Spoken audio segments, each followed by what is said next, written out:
By my math, and you tell me if this is wrong, a narrow-body captain at the top of the scale is now going to earn about $340,000. That would be $45,000 more than they did last year. A wide-body captain at the top of the scale is going to earn about $425,000 a year. That would be a $64,000 increase annually. Yeah, well, Mr. Isom has provided an offer. We don't have an agreement.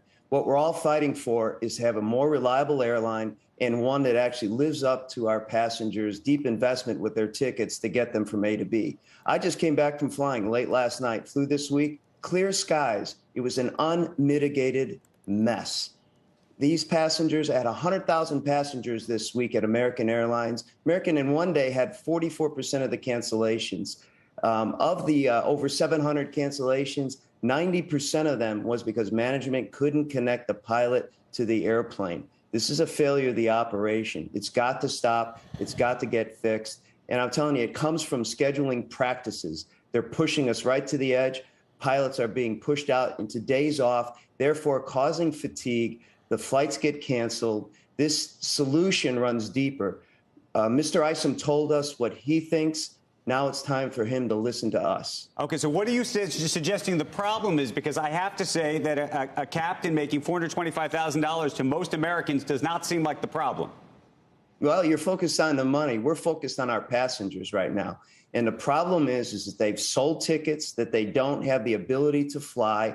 And Mr. Isom said in a quarterly call, we're perfectly staffed for the summer. He was wrong, or they mismeasured everything. Bottom line is they're not getting it done. The answer is in the operation. This is the second summer.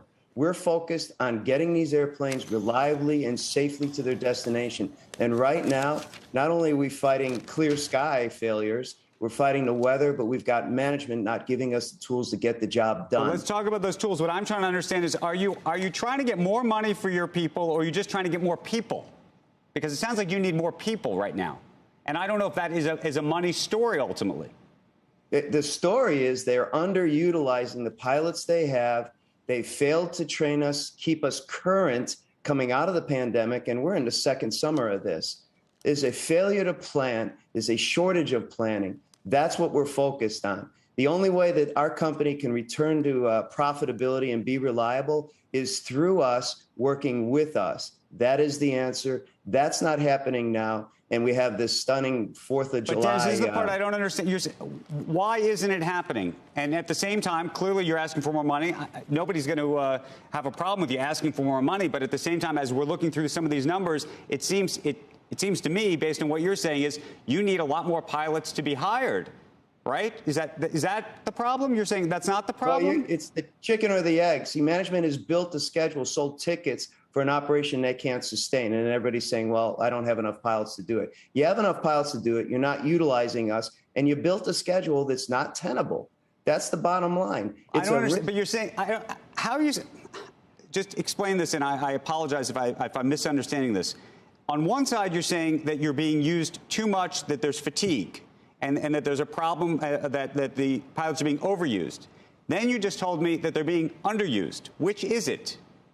Well, here's the problem. When you push us to that edge, we have the FAA mandated maximums. We time out. Or in the case of making a fatigue call, we're required to be fit for duty. Duty, that's a strong word. We're not able to fly if we're not safe to fly. When management schedules us to that point, the schedule falls apart. They have pressurized this schedule, and there are cracks in it. That's what's causing. But isn't the answer we need more pilots then?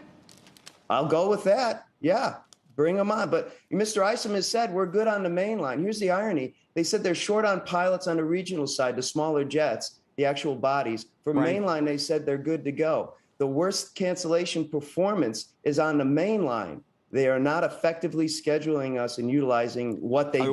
We got to go. Here's what I just want to know. Do you think that D.C., Washington should be regulating the airlines in a different way to help passengers, frankly, so that these type of cancellations and delays don't happen, and it creates an economic disincentive, or incentive, rather, for the airlines not to overbook? Hey, when you don't perform, somebody's going to come in and help you do that. What the answer is, we're going to find out. But thankfully, Washington's very interested, and we are committed to getting this back on track again.